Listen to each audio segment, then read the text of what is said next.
اللہ اللہ للہ رب العالمین، اللہم صلی علی محمد وعلی آل محمد وعلی اصحاب محمد۔ آج ہم نے چوتھا پارہ جو ہے وہ ہم نے ابھی تراویحوں کے اندر پڑھا، اب ہم اس کا خلاصہ پڑھنے جا رہے ہیں۔ پہلے رکوع کے اندر یہود کے بیجا اعتراض کے جواب اور دعوت اسلام کی بات ہے۔ ارشاد الہی ہے کہ لوگوں، اپنی پسندیدہ چیزیں راہ حق میں خرچ کیے بغیر نیکی کی حقیقت تک رسائی ناممکن ہے۔ اس کے بعد اللہ تعالیٰ نے یہودیوں کے دو اعتراضات کا جواب دیا ہے۔ ان کا ایک اعتراض یہ تھا کہ اگر قرآن کی دعوت بھی وہی ہے جو پچھلے نبیوں کی تھی تو قرآن نے ان تمام چیزوں کو کیوں حرام قرار نہیں دیا جو یہودیوں کے لیے یہاں حرام سمجھی جاتی تھی۔ فرمایا تورات نازل ہونے سے پہلے کھانے کی تمام اچھی چیزیں بنی اسرائیل کے لیے جائز تھیں، اور حضرت ابراہیم علیہ السلام سے لے کر حضرت موسیٰ علیہ السلام تک تمام انبیاء نے انہیں حلال رکھا تھا۔ پھر جب تورات نازل ہوئی تو بعض چیزوں کا استعمال روک دیا گیا، اس لیے نہیں کہ یہ حرام تھی بلکہ اس لیے کہ یہودیوں کی بے لگام طبیعت کی اصلاح کے لیے ضروری تھا کہ روک ٹوک میں سختی کی جائے۔ باقی رہیں وہ چیزیں جن کی نسبت تم سمجھتے ہو کہ نزول تورات سے پہلے بھی ممنوع تھی، تو یاد رکھو انہیں اللہ کی شریعت نے ممنوع نہیں ٹھہرایا تھا، خود تمہارے لوگوں نے انہیں اپنی طبیعتوں سے ترک کر دیا تھا۔ رہا دوسرا اعتراض، یہ دوسرا اعتراض ہے یہودیوں کا، وہ کیا تھا؟ اللہ نے اس کا جواب دیا ہے کہ دوسرا اعتراض کہ بیت المقدس کی جگہ بیت اللہ خانہ کعبہ کیوں قبلہ قرار دیا گیا؟ تو کیا حقیقت نہیں کہ خانہ کعبہ کی تعمیر خود حضرت ابراہیم نے فرمائی تھی؟ لہٰذا حضرت ابراہیم کا تعمیر کردہ وہ اولین قبلہ بیت المقدس نہیں بلکہ خانہ کعبہ ہے۔ اس میں مقام ابراہیم بھی ہے، جو اس میں داخل ہوگا امن پائے گا۔ اللہ کی طرف سے نوع انسانی پر اس کا حج فرض ہے۔ اے اہل کتاب، تم آیت الہی کے منکر نہ بنو اور لوگوں کو راہ حق سے نہ روکو۔ تم آیات الہی پڑھ کر کیسے انکار کرتے ہو؟ جو اللہ کی رسی کو تھام لے گا وہی ہدایت پائے گا، یہی صراط مستقیم ہے۔ دوسرے رکوع کے اندر مسلمانوں کے باہمی اتحاد اور تبلیغ کا حکم آیا ہے۔ ایمان والوں سے کہا گیا کہ یہود و نصارہ کی گمراہانہ باتوں کی پیروی نہ کرو، خوف خدا دل میں رکھو، اسلام پر قائم رہو، اللہ کی رسی کو مضبوطی سے تھام لو۔ ہمیشہ ایمان کی برکتیں ایمان پر قائم رہنے سے ملتی ہیں۔ یہ اللہ کا احسان ہے کہ تم اختلافات کے سبب آگ کے گڑھے پر تھے کہ اس نے تمہیں بچایا، لہٰذا آپس میں اختلاف کرنے سے بچو۔ تم میں سے ایک گروہ ایسا ہونا چاہیے جو خیر کی طرف بلانے والا ہو، جو نیکی کا حکم کرتا رہے اور برائی سے منع کرتا رہے، یعنی امر بالمعروف و نہی عن المنکر کرنے والا گروہ ہونا چاہیے۔ یہی لوگ فلاح پائیں گے۔ اختلافات کرنے والے سیاہ روح ہوں گے اور نیکوکاروں کے چہرے نور سے چمکتے ہوں گے، وہ اللہ کی رحمت میں ہوں گے۔ تیسرے رکوع کے اندر خیر امت کے فرائض اور یہود کا انجام ہے۔ اللہ نے مسلمانوں کو مخاطب کر کے فرمایا کہ تم خیر امت بنائے گئے ہو، تمہاری ذمہ داری ہے کہ نوع انسانی کو نیکی کا حکم دو، برائی سے روکو اور اللہ پر کامل ایمان رکھو۔ ٹھیک ہے، اہل کتاب ایمان لے آئے تو اس میں انہی کا بھلا تھا۔ ان میں ایمان والے کم ہیں، نافرمان زیادہ ہیں، لیکن وہ تمہارا کچھ بڑا نقصان نہیں کر سکتے۔ ذلت ان کا مقدر ہو چکی، الا یہ کہ اللہ کی رسی کو تھام لیں یا لوگوں کی پناہ میں آ جائیں، وہ اللہ کے غضب کی لپیٹ میں آ چکے ہیں اور ناداری ان پر مسلط ہو چکی ہے، کیونکہ وہ آیات الہی کا انکار کرتے رہے اور انبیاء کو ناحق قتل کرتے تھے، اور ان سنگین جرائم کی وجہ سے ان کی نافرمانی اور حد سے بڑھا ہونا ہوئی۔ اہل کتاب میں سب برابر نہیں، ان میں کچھ نیکوکار، خدا ترس اور عبادت گزار بھی ہیں جو ایمان اور عمل خیر کی صفات کے حامل ہیں۔ اللہ کریم کسی کی نیکی کی ناقدری نہیں کرتا۔ ٹھیک ہے، پھر اس کے بعد رکوع نمبر 4 کے اندر غزوہ بدر کے اندر کامیابی کی مثال دی گئی ہے۔ فرمایا کہ تم غزوہ بدر کے حالات یاد کرو، تم میدان جنگ کی طرف نکلے تو تمہاری کیفیت کیا تھی، لیکن تمہاری بے سر و سامانی اور قلت تعداد کے باوجود اللہ بزرگ و برتر نے دشمنان حق پر فتح تمہیں عطا فرمائی، تمہاری مدد کو غیب سے فرشتے بھیجے، یہ مدد بشارت کا ذریعہ اور تمہارے دلوں کے لیے اطمینان تھی۔ فتح و نصرت اللہ جل شانہ کے قبضے میں ہے، اللہ انہیں معاف کرنے یا ہلاک کرنے پر پوری طرح قادر ہے۔ ٹھیک ہے، پھر اس کے بعد اسی کے ساتھ یہاں پر رکوع نمبر 5 آ رہا ہے آگے، اہل ایمان کے لیے، جس میں چند احکام اور بشارتیں بیان کی جا رہی ہیں۔ اس رکوع میں مالک حقیقی اہل ایمان سے یوں مخاطب ہے کہ سود کی حرام کمائی نہ کھاؤ اور دوزخ کی آگ سے بچو، وہ کفر و انکار کرنے والوں کے لیے جو آگ تیار کی گئی ہے۔ اپنے رب کی مغفرت اور جنت کی طرف دوڑو، اس کی وسعتیں زمین اور آسمان تک پھیلی ہوئی ہیں، وہ ان نیکوکاروں کے لیے تیار کی گئی ہیں جو ہر صورت اپنا مال راہ حق میں خرچ کرتے ہیں، غصے کو پی جاتے ہیں، لوگوں کو معاف کرتے ہیں اور احسان کی روش اختیار کرتے ہیں۔ کوئی گناہ ہو جائے تو اللہ کریم کی طرف بخشش کے طالب ہو جاتے ہیں اور جان بوجھ کر برائی پر اصرار نہیں کرتے۔ یاد رکھو تم سے پہلے کتنی ہی قومیں گزر چکی، زمین پر چل پھر کر دیکھ لو ان کا انجام کیا ہوا۔ یہ قرآن نوع انسانی کے لیے بیان ہے اور اہل تقویٰ کے لیے ہدایت و نصیحت ہے۔ غزوہ احد میں اگر تمہیں نقصان پہنچا ہے تو اس سے قبل دوسرے بھی زخم کاری کھا چکے ہیں۔ تم بد دل نہ ہو، تم ہی غالب آؤ گے اگر تم سچے مومن ہو۔ دن بدلتے ہیں، ان حالات سے اللہ تعالیٰ کا مقصود یہ ہوتا ہے کہ وہ اہل ایمان کو ممتاز اور نمایاں کر دے، تمہیں گواہ ٹھہرائے، مومنوں کو خالص کر دے اور کفار کو مٹا دے۔ کیا تم گمان کرتے ہو کہ امتحان اور آزمائش کے بغیر جنت میں داخل ہو جاؤ گے؟ تو تم خود شہادت کی موت کے طالب تھے، سو اب تم نے اسے اپنی آنکھوں سے دیکھ لیا ہے۔ پھر اس کے بعد اگلے رکوع میں، چھٹے رکوع میں ہر حال میں ایمان پر قائم رہنا مومن کی شان بیان ہو رہی ہے کہ اس کے بعد فرمایا کہ اگر حضور علیہ الصلوۃ والسلام دنیا سے تشریف لے جائیں تو کیا تم دین چھوڑ دو گے؟ اگر خدا نہ خواستہ تم ایسا کرو گے تو اس سے اللہ کا کیا نقصان ہوگا؟ یاد رکھو موت کے لیے ایک وقت معین ہے۔ ہم دنیا کے طالب کو دنیا اور آخرت کے طالب کو آخرت کی نعمتیں عطا فرماتے ہیں۔ تم سے پہلے بھی اللہ والوں نے بڑی بڑی تکلیفیں اٹھائیں مگر انہوں نے کمزوری نہیں دکھائی، دل برداشتہ نہیں ہوئے، وہ رب کریم سے دعا کرتے رہے کہ اے مولا ہمیں ہماری غلطیاں بخش دے، ہم اپنے معاملات میں ہم سے جو زیادتیاں ہوئی انہیں معاف کر دے، ہمیں ثابت قدم رکھ اور کفار کے مقابلے میں فتح و نصرت عطا فرما۔ اللہ نے انہیں بھی دنیا میں بھی بدلہ دیا اور آخرت میں بھی بہت اچھا بدلہ عطا فرمایا، وہ نیکوکاروں کو دوست رکھتا ہے۔ پھر آگے رکوع نمبر 7 میں غزوہ احد کے ایک واقعے سے عبرت کا بیان ہو رہا ہے کہ ایمان والوں کو دوبارہ سے یاد دلایا جا رہا ہے کہ کافروں کا کہا نہ مانے، تمہیں سیدھے راہ سے وہ ہٹا دیں گے۔ اس کے بعد غزوہ احد کے چند واقعات کی طرف اشارہ ہے، مثلا یہ کہ اللہ تعالیٰ نے جنگ احد میں اپنا وعدہ پورا کر دیا تھا مگر تم نے خود حضور نبی علیہ السلام کے ایک حکم کی خلاف ورزی کی، جس کا یہ نتیجہ ہوا کہ تمہیں زخم لگا اور دکھ پہنچا، مگر دیکھو پھر اللہ تعالیٰ نے تم پر اس شکست کے بعد اطمینان نازل فرما دیا۔ یہ کتنی بڑی مہربانی تھی۔ بعض لوگ کہنے لگے کہ اگر مسلمان ہماری بات مان لیتے تو قتل نہ ہوتے۔ خوب سن لو، تم گھروں میں پڑے رہتے تب بھی جن کا قتل طے کر دیا گیا تھا وہ کیسے کہاں بچ سکتے؟ ان کو تو مقام شہادت تک پہنچنا ہی تھا۔ جاؤ پھر اللہ تعالیٰ نے تمہارے سارے قصور معاف کر دیے، وہ بخشنے والا اور بردبار ہے۔ پھر اگلے 8ویں رکوع کے اندر اللہ تعالیٰ کے 2 احسان کا ذکر ہو رہا ہے کہ نبی علیہ السلام اور شہادت کے درجات، یعنی اس کی تفصیل آگے آ رہی کہ اللہ تعالیٰ نے یہ بہت بڑا احسان کیا کہ نبی علیہ السلام کو ہمارے اندر مبعوث کیا۔ ایمان والو، اللہ کی راہ میں شہادت بہت بڑی نعمت ہے، اس پر پچھتانے کی کیا ضرورت ہے؟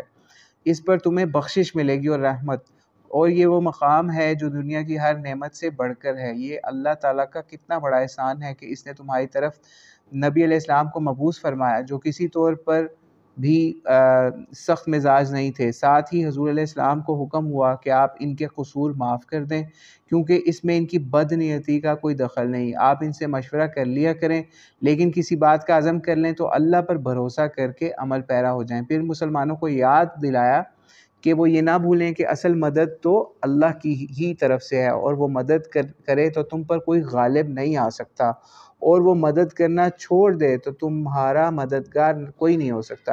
اہل ایمان پر اللہ تعالیٰ کا احسان ہے کہ اس نے ان کے درمیان ان میں سے نبی بھیجا جو انہیں آیات الہی سناتا ہے اور کتاب و حکمت سکھاتا ہے اور پاک کرتا ہے۔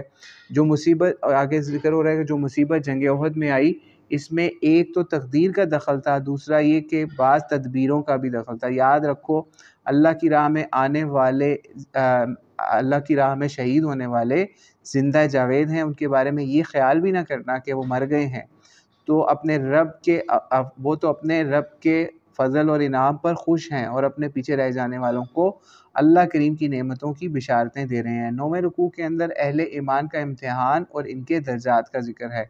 جن مسلمانوں نے اللہ اور اس کے رسول کے حکم پر لبیک کہا، اس کے باوجود وہ زخمی تھے، ان کے لیے اللہ کی طرف سے بہت بڑا اجر ہے۔ انہیں کفار کے لشکروں سے ڈرایا گیا، لیکن خوف کے بجائے ان کے ایمان اور یقین میں اضافہ ہوا۔ کافر اہل ایمان کا یا اللہ تعالیٰ کا کچھ بھی نہیں بگاڑ سکتے۔ اللہ تعالیٰ نے منکروں کو آخرت کی ہر نعمت سے محروم کر دیا ہے، ان کے لیے دردناک عذاب ہے۔ اچھا جی، پھر اس کے بعد یہ بھی فرمایا گیا کہ اگر تم ایمان پر قائم رہے اور پرہیزگاری اختیار کی تو تمہارے لیے بہت بڑا اجر ہے۔ رکوع کا خاتمہ اس ارشاد پر ہوا کہ بخیل راہ حق میں مال کے بخل سے خوش نہ ہو، زمین اور آسمان کا وارث اللہ ہے، یہ مال عنقریب ان کے گلے کا توق بنے گا، اللہ تعالیٰ ہر شے سے باخبر ہے۔ پھر اس کے بعد رکوع نمبر 10 ہے۔ رکوع نمبر 10 میں خلاصہ صورت اور چند دعائیں کا ذکر ہو رہا ہے۔ ہر دعوت کے ابتدائی دور کی طرح اسلام کا ابتدائی زمانہ تنگی و سختی کا عہد تھا۔ ان ایام میں راہ حق کے لیے مال کی ضرورت برابر پیش آتی رہتی تھی۔ منافقوں پر یہ بات مشکل یا شاق گزرتی تھی کہ وہ کہتے کہ یہ جو بار بار اللہ کے نام پر طلب کیا جا رہا ہے، کیا اللہ محتاج ہو گیا ہے اور ہمارے پاس ذخیرے بھرے پڑے ہیں کہ لٹاتے رہیں۔ پھر منافقوں کی زیادہ تر تعداد ان لوگوں پر مشتمل تھی جو یہودیت چھوڑ کر اس طرف آئے تھے۔ ان کو فرمایا گیا تم نے تو اپنے نبیوں کو بھی قتل کرنے سے دریغ نہیں کیا، آج اگر تم حضور صلی اللہ علیہ وآلہ وسلم پر اعتراض کرتے ہو تو یہ کوئی نئی بات نہیں۔ اللہ جل شانہ نے ایمان والوں کو فرمایا کہ اس راہ میں جان و مال کی آزمائشوں سے گزرنا ناگزیر ہے، دشمنوں کے ہاتھوں اذیت برداشت کرنے کے مواقع بھی آتے ہیں، تمہارے ہاتھوں سے اگر رشتہ صبر نہ چھوٹتا تو یہ بہت بری بات ہوگی۔ اللہ تعالیٰ نے اہل کتاب سے عہد و پیمان لیے تھے کہ انہوں نے ہر عہد و پیمان کو پس پش ڈال دیا، لیکن وہ اس پر نازع نہ ہو، اس لیے کہ ان کے لیے دردناک عذاب ہے۔ پھر اگلے 11ویں رکوع کے اندر مومنوں کی بے ساختہ دعاؤں کا ذکر ہے کہ حق معرفت کا سرچشمہ ذکر و فکر ہے، ذکر و فکر سے غفلت دور ہوگی اور معرفت کے دروازے کھل جائیں گے۔ اہل ایمان بے ساختہ کہہ اٹھتے ہیں کہ اے پروردگار، یہ سارا نظام کائنات باطل نہیں، تو ہمیں عذاب جہنم سے بچا لے، یہ نری رسوائی کا مقام ہے۔ اے ہمارے رب، ہم نے ایمان کی دعوت کی منادی سن لی، سو ہم ایمان لے آئے، ہماری پچھلی خطائیں معاف کر دے، ہمارا خاتمہ نیکوکاروں کے ساتھ ہو۔ اے پروردگار، تو نے اپنے نبی سے جو وعدے فرمائے تھے وہ ہمیں عطا کر دیجئے، قیامت کے دن ہمیں رسوا نہ کیجیے۔ اللہ تعالیٰ نے ان کی دعا سن لی۔ اللہ کا قانون ہے کہ وہ کسی کا عمل ضائع نہیں کرتا، بس جو لوگ راہ حق میں مصائب برداشت کرتے رہے ہیں وہ یقین رکھیں کہ ان کے اعمال کے ثمرات عن قریب حاصل ہوں گے۔ اب سورت کا خاتمہ یعنی آل عمران کا خاتمہ اس بیان پر ہو رہا ہے، اور وہ گویا سورہ کے تمام بیانات کا خلاصہ ہے کہ دشمنان حق دعوت قرآنی کے خلاف کتنی ہی کوششیں کر لیں، بظاہر کتنے ہی کامیاب نظر آئیں، بالآخر ہونا یہ ہے کہ اسلام غالب ہوگا۔ اہل کتاب کی جو جماعتیں اسلام کا مقابلہ کر رہی ہیں، ان سب کے لیے بالآخر نامرادی ہے اور تباہی ہے۔ البتہ جو لوگ سچائی کی راہ اختیار کر لیں گے ان کے لیے کوئی کھٹکا نہیں، وہ نیک کاموں میں اجر ضرور پائیں گے۔ اہل ایمان کے دستور العمل کا خلاصہ یہ ہے کہ وہ انفرادی طور پر بھی ثابت قدم رہیں اور اجتماعی اعتبار سے بھی صبر کا دامن تھامے رہیں، ربط باہمی سے جمے رہیں اور خوف خدا دل میں رکھیں، کامیابی و کامرانی ان کا مقدر ہوگی۔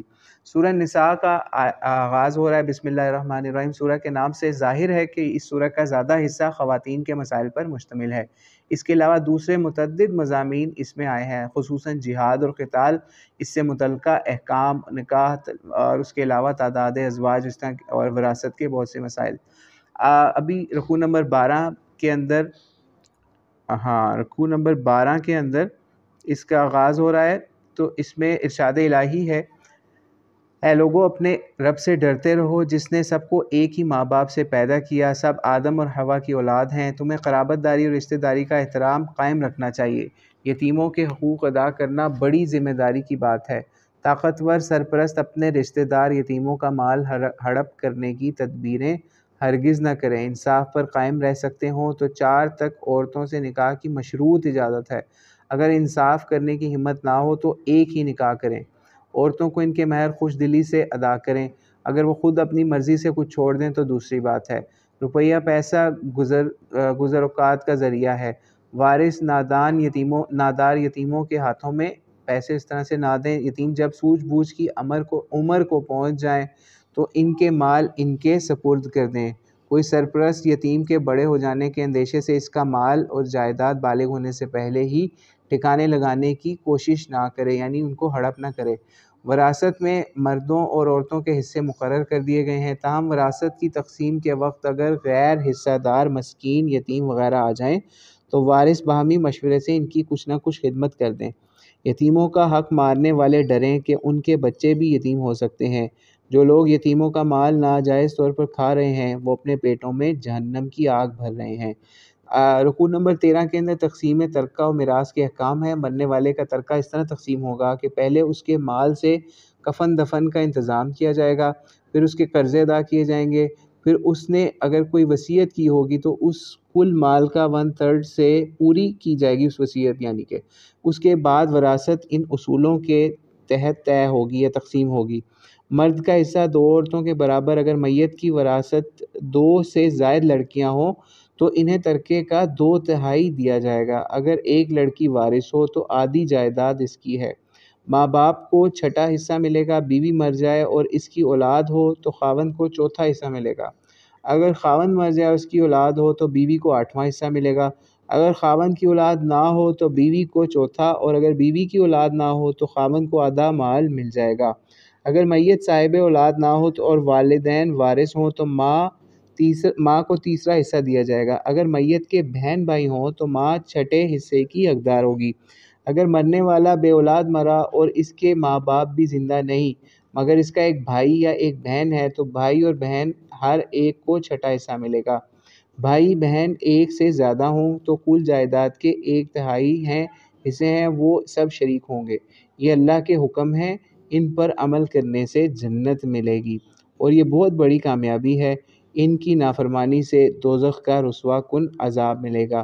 رکوع نمبر 14 میں بدکاروں کی سزا، توبہ اور طلاق کے احکام کا ذکر آ رہا ہے۔ کوئی عورت اگر کوئی بدکاری کی مرتکب ہو تو اس پر 4 آدمیوں کی گواہی اور آخری فیصلہ آنے تک ان کو گھروں میں بند رکھا جائے گا۔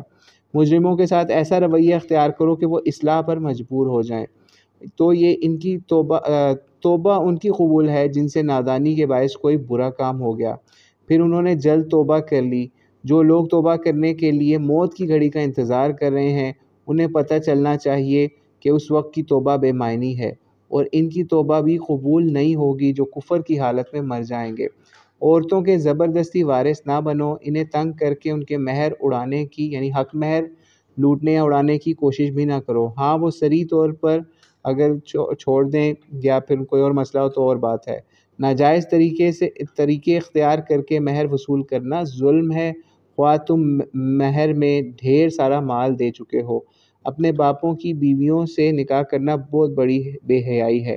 نکاح کا فلسفہ یعنی سوتیلی ماؤں سے نکاح بھی حرام قرار دیا گیا۔ نکاح کا فلسفہ اور محرمات کا بیان۔ اب یہاں پر ان کا اختتام ہو رہا ہے اس صورت کا، اس سپارے کا۔ تو اللہ کریم سے دعا ہے جو اس کے اندر ہم نے مسائل پڑھے اللہ کریم ان پہ ہمیں عمل کرنے والا بنائے اور اس کو اپنا رہنما بنانے والا بنائے قرآن پاک کو۔ اللہ علیہ وسلم۔ السلام علیکم ورحمۃ اللہ۔